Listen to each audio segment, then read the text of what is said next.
Good day.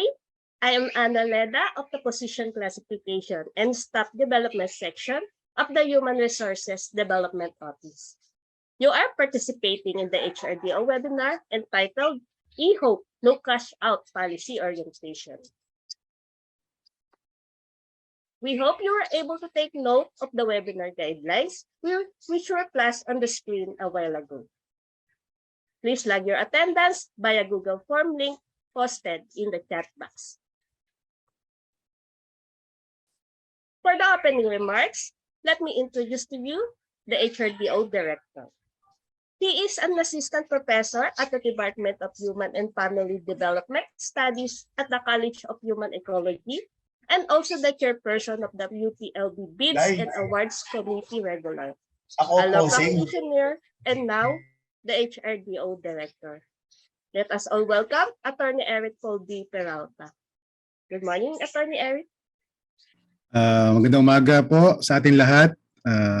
Muna po sa lahat, binabati ko po ang ating minamahal na Chancellor, Chancellor Jose V. Camacho Jr. Magandang umaga po. Sa ating pong Vice Chancellor for Administration, Vice Chancellor Roland Bello, magandang umaga po sa inyo. Sa ating Assistant to the Vice Chancellor, Jenny Sunga Amparo, magandang umaga. Sa aking mga kasamahan sa HRDO, binabati ko kayo lahat.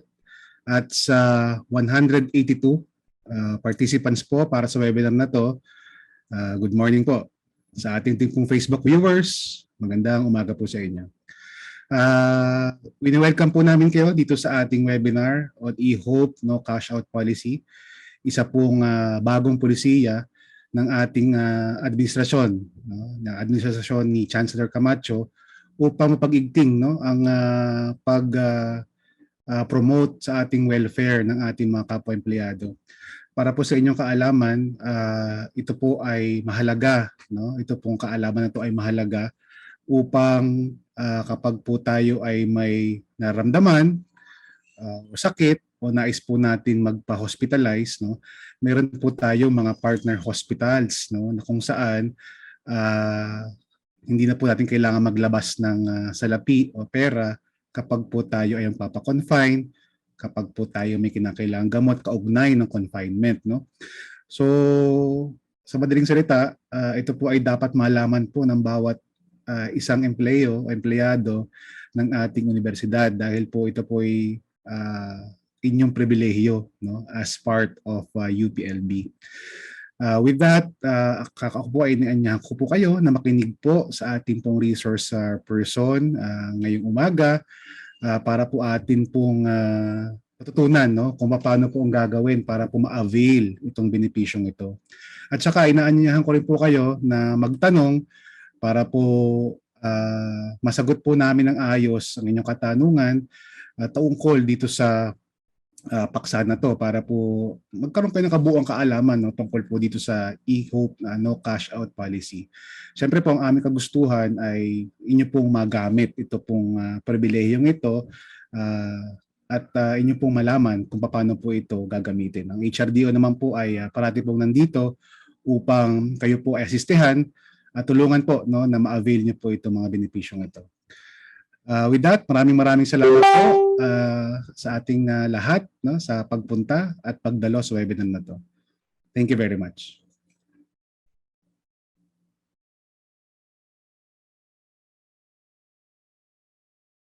Okay, thank you, Attorney Eric Peralta. Before we start, let's listen to the message from our dear Chancellor, Dr. Jose V. Camacho Jr.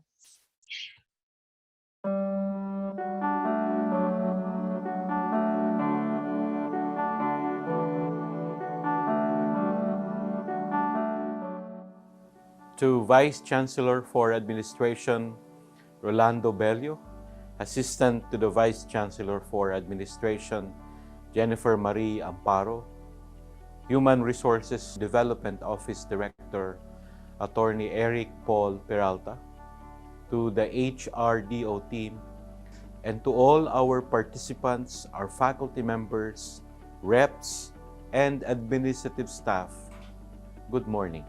I am pleased to address you today for this latest learning event of HRDO, the orientation for the no cash out policy of the Enhanced Hospitalization Programme, more popularly known as e-hope. This activity is a proof that finally our dream for a friendlier hospitalization and medical care benefit for our employees is here. After careful and constant discussion, negotiation, and convincing with our partner hospitals, we have successfully sealed partnership with, so far, 7 hospitals to implement our no cash out policy for eHope. This means that our employees need not to shell out money from their own pockets once they are hospitalized and wait for its eventual reimbursement. This taking into consideration the price cap and other existing guidelines of eHope. We thank these hospitals for their cooperation with us. The Los Baños Doctors Hospital and Medical Center and HealthServe Los Baños Medical Center here in our host municipality, the Global Care Medical Center of Bay, the Calamba Medical Center, the Laguna Holy Family Hospital in Santa Cruz, the SPC Medical Center in San Pablo, and the St. Francis Cabrini Medical Center in Santo Tomas, Batangas.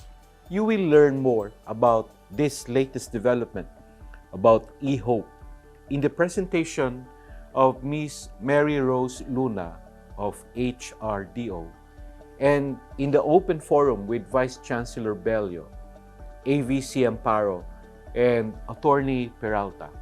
With the implementation of the no cash out policy for eHope, we want you, our dear employees and colleagues in the academe and government service, to lessen your burden and to focus on recovery should you encounter health problems in the future that will require hospitalization. This undertaking is part of UPLB's initiatives to future-proof the administrative process and systems in the university, particularly on staff benefits and welfare.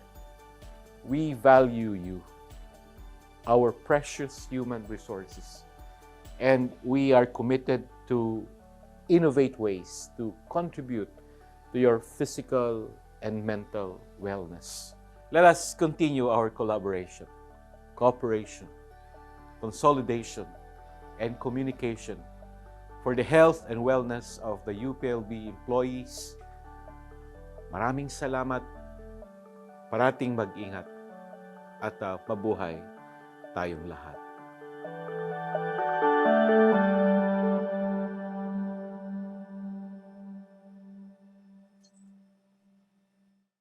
Okay, thank you, Chancellor Jose Camacho. Our resource person for today is an administrative assistant to Human Resources Management Assistant of Human Resources Development Office. He has been affiliated with HRDO for almost 5 years. He is the person in charge of the processing of Expanded Service Recognition Pay, or SRP, Certificate of Employment, and eHope. Let's all welcome Ms. Mary Rose M. Luna. Okay, thank you so much, Ma'am Ana, for that wonderful introduction. So magandang umaga po sa ating lahat. Magandang umaga din po sa ating mga panelists and sa ating mga tagapakinig. Okay, so ang pag-uusapan po natin ngayong araw is tungkol sa eHope. eHope No Cash Out Policy. Okay po? Okay, so ang eHope po ay ilan lamang sa mga benepisyo ng ating mga UPLB employees. So first po, what is eHope? Let's define first what is eHope. eHope, or Enhanced Hospitalization Programme, it is a financial assistance for hospitalization expenses incurred during the confinement and medicines related to the covered confinement upon the discharge of the employee. So each employees po ay may coverage per year na 80,000 up to 80,000 for hospitalization and 10,000 for take-home medicines related to confinement. Okay, a total of 90,000 po. So hindi po ibig sabihin na if hindi nyo po nagamit ang inyong iho, ay hindi mag-accumulate na po ito the following year. Okay po. So, next po, ano naman po ang coverage or sino po ang eligible employees for the iho? First po, our permanent and administrative reps. Okay po. Next po, our permanent faculty.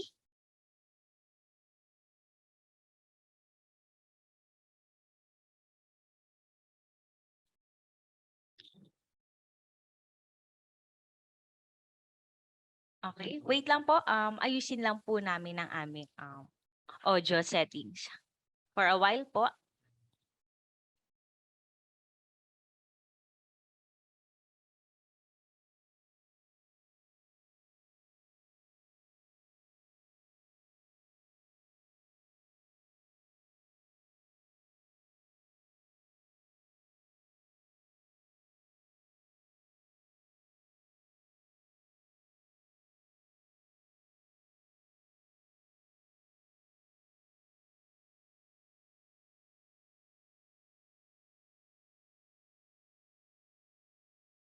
Okay, while waiting for Miss Rose, ayusin lang namin ang aming audio.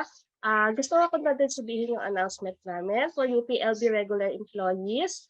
With no GSIS unit card, we would like to inform you that you may now enroll your GSIS unit card here in UPLB on July 21, 9 a.m. to 4 p.m. Ang venue po nito ay sa ICOPED. So para po sa mga empleyado regular or temporary employees po natin na wala pang unit card, pupunta po dito ang GSIS sa July 21 from 9 a.m. to 4 p.m. Pasabihan nyo lang po ang inyong mga kasamahan na wala pa pong unit.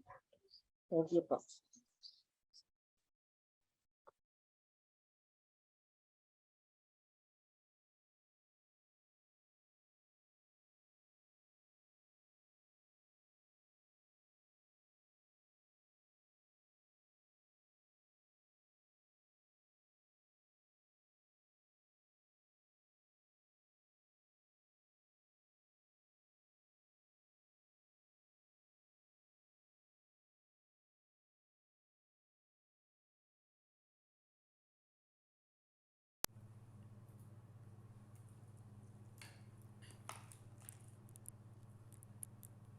Okay po. So, pasensya na po dahil nagkaroon po tayo ng technical difficulties about our audio.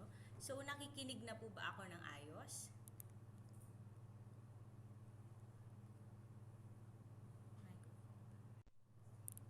Okay na po. Nakikinig po ba ng ayos? Okay. So, let's move on po. So, first, let's define first what is IHO. Ang IHO po or Enhanced Hospitalization Programme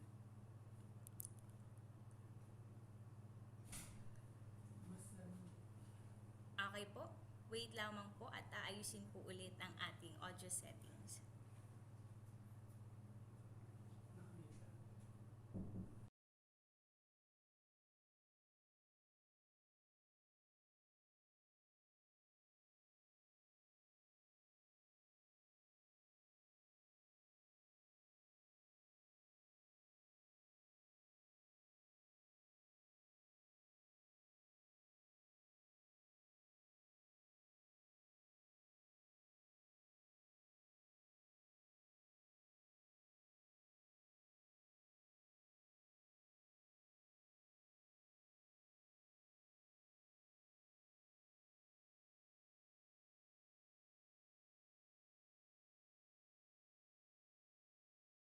Okay, so habang naayos po ni Miss Rose ang ating audio, inform na din po namin kayo. We have we are happy to inform you that we have officially launched the HRDO website. So sa mga hindi pa po nakakabisita nito, you may visit hrdo.uplb.edu.ph. By navigating our website, you will be informed of the HRDO news and updates, latest job posting, karaniwang mga tanong, and the latest webinars. Furthermore, you can easily request for your certificate of employment, service record, ICSUS UIS registration, and more on online services through the link provided in our application. So, mas madali nyo na pong makakapag-request ng mga COE, mga service record. So, punta lang po kayo sa aming website. So, available na po doon ang mga link. And then also, our section skip, Adi Amotoria prepared a video YouTube regarding how to navigate the menus on our website. So, may link din po kami later na ipa-flash para po ma-view nyo yung YouTube. So, ano po yun? Procedure kung paano mapapasok po yung mga menus. Okay? So, Ms. Rose, okay na po ba tayo? Kinig na po ako, Ma'am Ana. Opo, mas malakas na po ngayon. Di po okay na po ba sa ating mga participants? Mas rinig niyo na po si Ms. Rose? Okay. Okay, Ms. Rose? Okay po. So maraming salamat po sa ating pag-aantay. Okay, so ituloy ko na po ang aking discussion. So EHOPE or Enhanced Hospitalization Programme, it is a financial assistance for hospitalization expenses incurred during the confinement and medicines related to the covered confinement upon the discharge of the employee. So each employees po ay may annual coverage ng EHOPE, 80,000 for the hospitalization and 10,000 for the take-home medicines related to confinement. So if hindi po na-maximize or hindi nagamit ang EHOPE annual, hindi po mag-accumulate yung kanyang EHOPE the following year. So laging pong every year, 80,000 and 10,000 lang mag-. Okay? Next po, who are our eligible employees for this EHOPE? First po, ang ating permanent administrative employees and reps. Next po is our permanent faculty. Either full-time po or part-time ang kanilang employment status, ay covered po sila ng EHOPE. And next po is our full-time faculty members who are not yet tenured but with at least 1 year in service. And last pong eligible para sa ating EHOPE is our UP contractuals and casuals provided po na meron po silang employee-employee relationship sa UPLB and with at least 1 year in service din po. So these are our eligible employees for the EHOPE. So hindi po kasama ang ating mga immediate family members and ang ating mga dependents. Okay, next. Ano naman po ang covered under EHOPE? First po is our medical and diagnostic procedures. Not limited to ultrasound, CT scan, MRI, X-ray, biopsy, blood chemistry, mammography, echocardiography, and angiogram. So ito lamang po ang sample list ng ating mga medical diagnostic procedures. So example po, maternity delivery po ba, normal or cesarean, covered po ba ito ng EHOPE? Yes po, covered po ng EHOPE ang ating maternity delivery. Next na covered po ng EHOPE is the prescribed drugs and medicines during and after confinement po. So take note po, para po sa may mga maintenance medicines, covered po ito ng EHOPE provided that they are related to the covered confinement. Okay. Next po, covered din po ng EHOPE ang ating doctor's professional fee by the PhilHealth accredited physicians based on the RVU set by the PhilHealth for the specific medical cases. So kung ano lamang po ang covered ng PhilHealth na professional fee, ito lamang din po ang i-cover ng ating EHOPE. And last pong coverage ng EHOPE is our expenses for room and board for the whole duration of the confinement. So take note po, stay in the emergency room is not covered when there is no confinement. Okay? Next, so ito po ang ating mga covered under EHOPE. So ano naman po ang excluded under IHO. First po, all hospitalization expenses incurred during cosmetic procedures and or cosmetic surgery. So hindi po ito covered ng IHO. Next po, hindi rin po covered ang ating annual physical exam and OPD consultations. And last po, hindi rin po covered ng IHO ang self-inflicted injuries. So ito po ang ating mga sample self-inflicted injuries such as cutting, burning, self-hitting, piercing the skin with sharp objects, and inserting objects under the skin. So hindi po ito covered na ating. Okay, next naman po. What are the two modes of availing IHO? So dati po, meron lang po tayong IHO reimbursement. So the employee will pay the hospital bill and the medicines related to the covered confinement. So ito po, babayaran po muna ng empleyado ang lahat ng hospitalization niya, pati ang medicines, and then sa kanya po i-file yung IHO for reimbursement. And ang bago po nating mode for IHO is our IHO no cash out. So the UPLB will directly pay the hospital for the hospitalization of the employee. So direkta na pong babayaran ng UPLB ang hospital bill nyo sa ating partner hospitals. Up to 80,000 din po ang coverage. So in excess po sa 80,000, the employee will settle the payment first before po ma-discharge sa hospital. So maaari nyo pong gamitin ang ating IHO no cash out sa ating lamang mga partnered hospitals. Ngunit kung outside partnered hospitals po kayo magpapa-hospitalize, yung IHO reimbursement naman po ang inyong gagamitin. So sino-sino po ba ang ating mga partnered hospitals? So we have 8 partnered hospitals, 6 hospitals under here in Laguna area, and 2 hospitals in Batangas area. So dito po sa Los Baños, we have HealthServe and LBDH. Next po. Meron din po tayo sa Bay Laguna, which is Global Care Medical Center of Bay. Meron din po tayo sa Santa Cruz, which is Laguna Holy Family Hospital. Sa mga taga-Calamba po, meron din po tayo dyan, which is Calamba Medical Center. And sa San Pablo po, meron po tayong SPC Medical Center. So ito po ang 6 na hospitals in Laguna area. Sa Batangas area naman po, we have in Santo Tomas, Batangas, which is St. Francis Cabrini Medical Center and Cancer Institute. And an ongoing agreement po natin sa Tanawan area, which is the Daniel Mercado Medical Center. So ito po ang ating partnered hospitals. Dito nyo po magagamit ang ating IHO no cash out.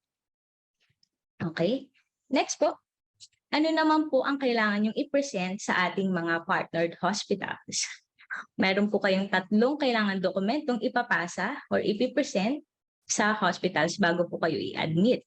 First po, kailangan nyo pong ipasa ang inyong UPLB ID or ipakita ang inyong UPLB ID.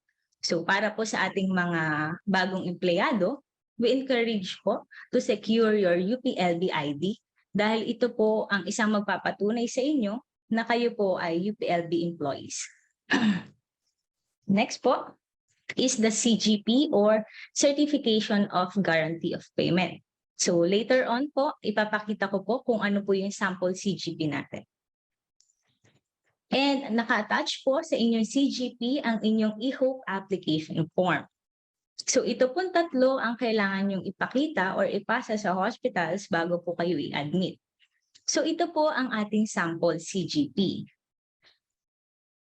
Okay? So kung mapapansin niyo po, sa CGP nakalagay pong inyong pangalan, employment status, and yung inyong available balance for the hospitalization and medicines. So kung first time nyo po mag-a-apply ngayong taon ng IHO, ang nakadeclared po sa inyong CGP is 80,000 for the hospitalization. Ngunit kung kayo po ay may previous application na ng IHO, yung remaining balance na lang po ang nakadeclared sa inyong CGP. And yung CGP po ay nire-release ng HRDO in hard copy originally signed by our HRDO Director, Attorney Peralta. Meron din po itong dry seal and control number. Okay? So, for example po, in cases of emergency, Friday evening po kayo na-admit or weekends or holidays po. So, sarado po ang opisina ng HRDO. Hindi po kami makakapag-release ng CGP. So, the UPLB ID will suffice and the employee could still submit the CGP within the first working day of the week. Kung yung confinement nyo nga po ay mag-fall under weekends or holidays.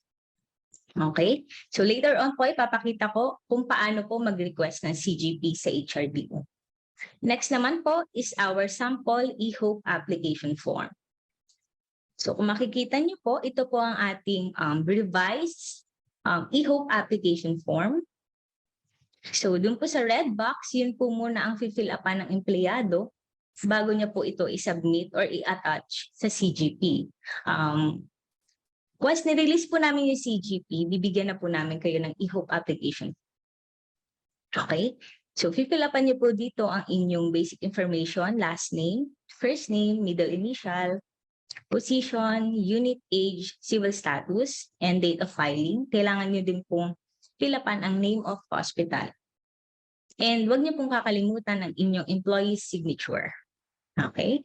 Dun, para naman po sa total amount applied at period of hospitalization, maaari niyo po munang itong wag fill upan dahil malalaman niyo lang po ito once na ma-discharge po kayo sa hospital.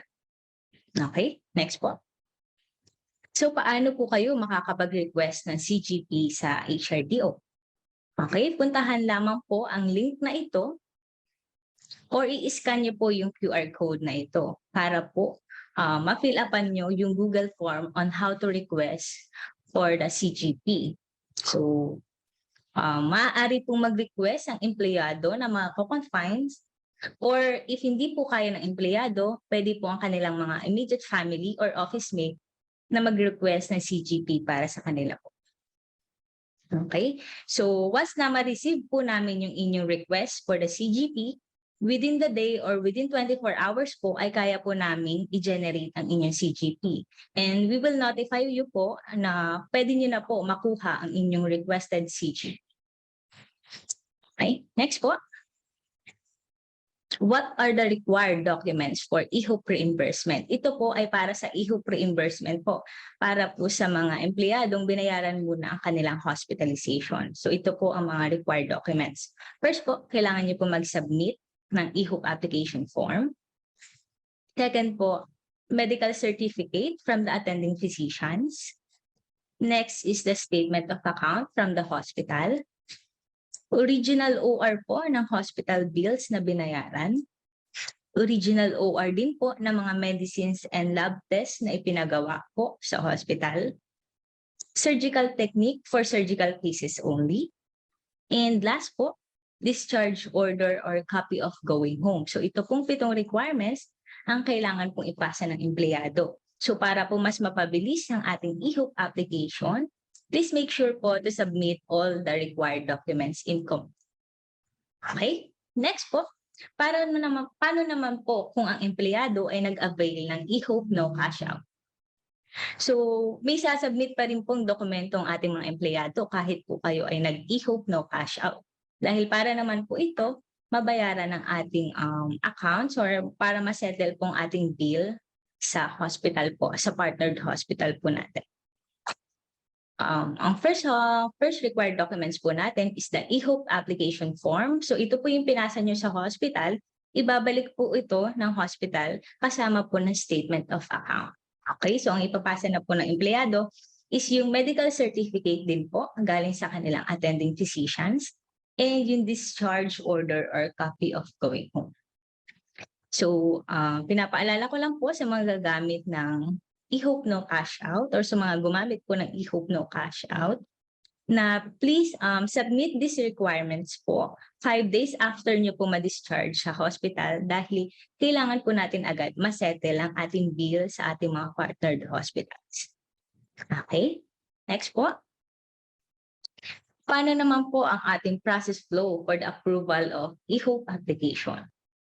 Okay, first, so sa empleyado po lahat mag-uumpisa, dito isasubmit po nila lahat ng mga required documents stated in the e-hope application form. After po nun, saka po ito ipapasa sa HRDO to verify the employment status and the available balance for the e-hope.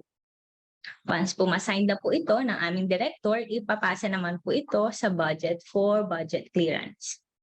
And next po, after po ma-budget clearance, forward po ito sa UHS for the evaluation of the required documents or the attached documents by Sir Jerry Reyes and for the final diagnosis of Dr. Jessie Walde. After po sa UHS, next po dito is the Vice Chancellor's recommending approval. And last pong approver ng ating e-hope is our Chancellor. So once po ma-approve ni Chancellor yung ating e-hope application form, babalik po uli ito sa HRDO dahil ang HRDO po ang gagawa ng DV. Kung ito po ay e-hope reimbursement, payable to employees po ang nakalagay sa aming DV. Ngunit kung ito po ay e-hope no cash out, payable to hospital naman po ang nakalagay sa DV. Okay? Ito po ang end ng approval ng e-hope application. So that will also be the end of my presentation. So magandang umaga po ulit sa ating lahat. Kung kayo po ay may mga katanungan, maaari nyo lamang pong i-email sa mmluna3@up.edu.ph or maaari nyo po akong tawagan or kontakin sa 0998-571-8619. Yun lamang po at maraming salamat.